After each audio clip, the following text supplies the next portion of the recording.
Hello bachcho, let's read the question. The question says single choice type question. What is the net gain of ATP when each molecule of glucose is converted to two molecules of pyruvic acid? Option 1 2, option 2 8, option 3 4, option 4 6. Question में हमसे पूछा गया है कि जब एक molecule of glucose दो molecules of pyruvic acid में कन्वर्ट होता है तो हमारे पास नेट गेन ऑफ एटीपी कितना होता है. इस क्वेश्चन में हमारे पास जो की कॉन्सेप्ट यूज होगा दैट वुड बी ग्लाइकोलिसिस. तो ग्लाइकोलिसिस को हम कैसे डिस्क्राइब कर सकते हैं? ग्लाइकोलिसिस होती है partial oxidation of glucose. It is the partial oxidation of glucose. और ये प्रोसेस कहां पर होती है? It occurs in the cytoplasm of the cell. And glycolysis है एक common step for both aerobic and anaerobic respiration. Glycolysis एक 10 step process है जो कैसे फंक्शन करती है. तो सबसे पहले जो ग्लूकोज होता है ये कन्वर्ट होता है into glucose 6 phosphate. It converts to glucose 6 phosphate. और इस कन्वर्जन के दौरान एक एटीपी मॉलिक्यूल का कंजम्पशन हो जाता है, यानी कि जो अडीनोसिन ट्राइफॉस्फेट है ये कन्वर्ट हो जाता है इनटू एडीपी, विच इज की एटीपी यूज हो गया. अब जो ग्लूकोज 6 फॉस्फेट बना है ये फर्दर कन्वर्ट होगा into fructose 6 phosphate. Fructose 6 phosphate. Fructose 6 phosphate further convert होगा into fructose 1,6 bisphosphate. It is converted to fructose 1,6 bisphosphate. Again इस कन्वर्जन में भी एक एटीपी मॉलिक्यूल यूज हो जाएगा एंड एटीपी कन्वर्ट हो जाएगा इनटू एडीपी. नेक्स्ट स्टेप क्या होता है? फ्रक्टोज 1,6 बिस्फॉस्फेट कन्वर्ट होता है into glyceraldehyde 3 phosphate. It is converted to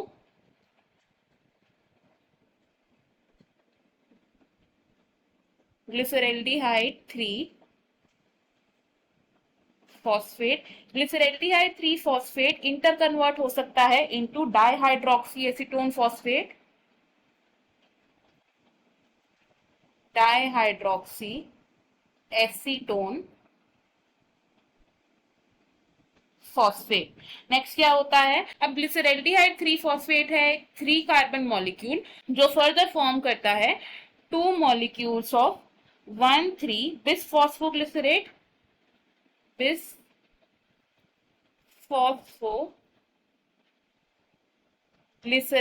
इस कन्वर्जन के दौरान क्या होता है? NAD 2 molecules of NAD plus convert हो जाते हैं into 2 molecules of NADH2. 2 molecules of NAD plus convert हो जाएंगे इनटू 2 मॉलिक्यूल्स ऑफ NADH2. अब ये 1,3 बिसफॉस्फोग्लिसरेट कन्वर्ट होता है into 3 phosphoglycerate. 2 molecules of 1,3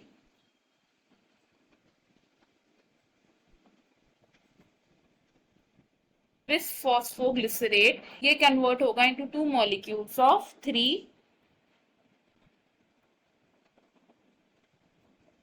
phosphoglycerate. And इस कन्वर्जन के दौरान क्या होता है? फॉस्फोराइलेशन होती है, यानी कि एटीपी सिंथेसाइज होती है. तो 2 मॉलिक्यूल्स ऑफ एडीपी क्या होते हैं? ये कन्वर्ट हो जाते हैं इनटू 2 मॉलिक्यूल्स ऑफ एटीपी, यानी कि यहाँ पर क्या हो रहा है? एटीपी की फॉर्मेशन हो रही है. अब ये जो 2 मॉलिक्यूल्स ऑफ 3 फॉस्फोग्लिसरेट हैं ये फर्दर कन्वर्ट होते हैं into 2 molecules of 2 phosphoglycerate. 2 phosphoglycerate. 2 phosphoglycerate further convert होता है. It is converted to 2 molecules of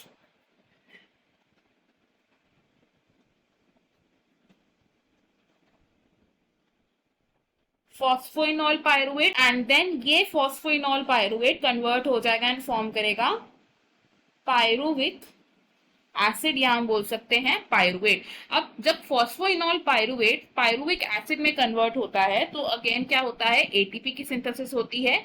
जब दो मॉलिक्यूल्स ऑफ एडीपी कन्वर्ट हो जाते हैं into two molecules of ATP, यानी कि यहाँ पर भी क्या हो रहा है, एटीपी की प्रोडक्शन हो रही है। तो ग्लाइकोलिसिस की प्रोसेस में एटीपी की प्रोडक्शन हो रही है ऑन टू स्टेप्स। तो अगर हम देखें कि टोटल एटीपी कितनी प्रोड्यूस हो रही है in this process, total ATP कितनी है, इट इज 4 मॉलिक्यूल्स, लेकिन during the process of glycolysis 2 molecules of ATP का यूज भी हो रहा है। तो कंज्यूम कितनी हो रही है ATP during this process, it is 2 molecules का कंजम्पशन भी हो रहा है।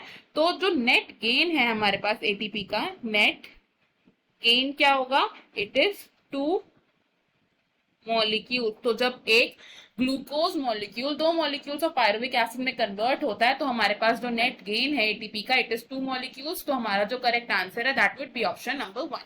Option 2, option 3 and option 4 wrong हो जाएंगे। इस क्वेश्चन में हमारा जो फाइनल आंसर है that would be option number 1। I hope you have understood it well. Best of luck, thank you.